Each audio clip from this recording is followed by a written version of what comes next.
Hey, ça devient catastrophique. Parce que quand vous êtes allé chez Imam Dicko, là, que vous êtes allé vous asseoir là-bas, là, pourquoi vous n'avez pas profité pour demander que est-ce que c'est normal de marier 33 femmes, plus 3 qui ont le même père, même mère et une demi-sœur? Imam Dicko, c'est un homme intègre. C'est un homme cultivé. Par les deux côtés, par l'islam et la culture. La culture, je ne sais pas, de l'Occident, il connaît comment se comporter. Parce que quoi? Il a ce qu'on appelle l'éthique. C'est un homme d'éthique. Donc, quand tu viens chez Imam Dicko aujourd'hui pour avoir un interview ou bien pour lui poser des questions, surtout en cette période que nous sommes, que tout est devenu chaud, surtout il devient un ennemi pour l'État. On est en train de le chasser parce qu'il a refusé ce que tout le monde aurait dû accepter, l'argent. Donc tu crois que c'est n'importe qui va quitter de là-bas et qui va venir s'asseoir sur le salon de Imam Dicko sans qu'on puisse savoir préalablement d'où tu viens, qui tu es, avant de venir poser tes fesses. Donc, quand tu viens et que tu nous amènes au nom de Cheikh Ahmad ou de Cheikh Khadim, je ne sais pas quoi tal, de la radio, les gars, ils savent de quoi ils parlent et de quoi ils font. Qui es-tu? D'où tu viens? Je suis Cheikh Aye. Ah, ton nom est quoi? Est Mourid ou quoi? Je fais à partir. Et maintenant, là, quand tu parles avec quelqu'un d'éthique, ça, c'est la diplomatie même. Ça, c'est ce qu'on appelle la diplomatie. On le fait partout. Aujourd'hui, toi-même, en ayant juste visité un pays, quand tu sors, tu rencontres quelqu'un de natif dans ce pays, ou bien quelqu'un qui vient de ce pays. Oh, tu viens d'où? Oh, je viens de la Guinée, je viens du Mali, je viens du Côte d'Ivoire, je viens du Gabon. Automatiquement, si tu as fait ce genre de pays, ça a commencé à dire, ah ouais, je connais ton pays. J'ai été à Nairobi, ou bien j'ai été dans la capitale, j'ai fait ça, j'ai bien aimé ça. C'est naturel. C'est ce qu'on appelle de la diplomatie. Ça ne veut rien dire. Ce sont des trucs amicaux. Donc, ces gens qui essayent de prendre la communication d'autrui pour faire leur merde, arrêtez, comme on vous dit. De nos jours, nous ne sommes pas des cons. Nous ne sommes pas vos cons et nous ne sommes pas cons pour venir raconter votre merde.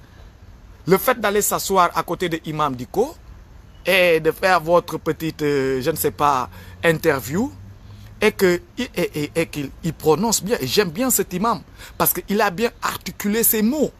Il a dit, j'aime bien ce Ahmadou Bamba à l'endroit de tout ce qu'il a écrit. Je ne sais pas, attends, je vais encore bien écouter pour formuler ces mots, mais à travers des textes qu'il a écrits pour le prophète sallallahu alayhi wa sallam, jusque même qu'il arrive à dire qu'il lui a volé la vedette. Donc, il vous donne encore une grande leçon de vie, petit con. Il vous donne encore une leçon de vie. Ça ne vous a pas réveillé. Ça ne vous a pas donné de la niaque. Mais vous voulez en profiter pour vous montrer encore que vous êtes même pas, je vais vous dire, aux alentours ou bien à 3% même du départ de ce que vous dites. Seulement la bouche. Oh, seulement la bouche. Mike Tai, le compte ta mère et toi et Ousmane Sonko, le compte de vos mères. Tu entends ça? Vos mamans. Toi et Ousmane Sonko, vos mamans. On parle du Sénégal là. Nous on parle de l'islam. Nous on parle de la religion. Laisse Ousmane Sonko là où il est. Laisse Ousmane Sonko là où il est. Il t'a pas envoyé, il a envoyé personne. Ousmane Sonko ne sait même pas. Il est en train de chercher le mouton pour la tabaski. Laisse-lui là où il est. Viens nous parler de Imam Dicko, de 33 femmes, ou je ne sais pas, de 3 de même père. Pourquoi quand vous êtes assis à côté de Imam Dicko, vous n'avez pas demandé, bon, Imam Dicko, nous avons au Sénégal un problème qui est en train de marcher.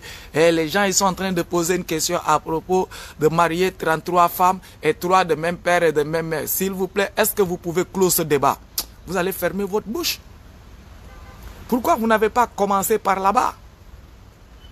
Vous êtes venu nous emmerder toute votre merde, raconter votre truc et vous parler les choses. Moi, je demande que cette vidéo partage jusqu'à Imam Dicko va parler. Ça, c'était la version française pour que les gens qui ne comprennent pas le Wolof puissent comprendre le français. C'est trop bien facile de venir tromper les gens et raconter parce que le Wolof, c'est une langue raciste qui ne s'arrête qu'au Sénégal. Nous, on raconte nos merdes. Beaucoup de gens nous entendent parler. Ils ne savent pas ce qui se passe. Alors qu'il y a des charlatans, des vauriens, des rigolos qui sont dedans, qui sont en train de vouloir vivre de la sueur de l'islam, qui veulent vivre facilement sous le dos des gens. Non, non, non, non, non, non, non, non, non, non, non, ça ne va pas marcher comme ça. Et maintenant, Après avoir fini cette partie en français, pour ceux qui entendent français, on vient le faire en Wolof. On va le faire en Wolof pour ceux qui n'entendent pas français aussi. On va le faire en bon Wolof. Bro!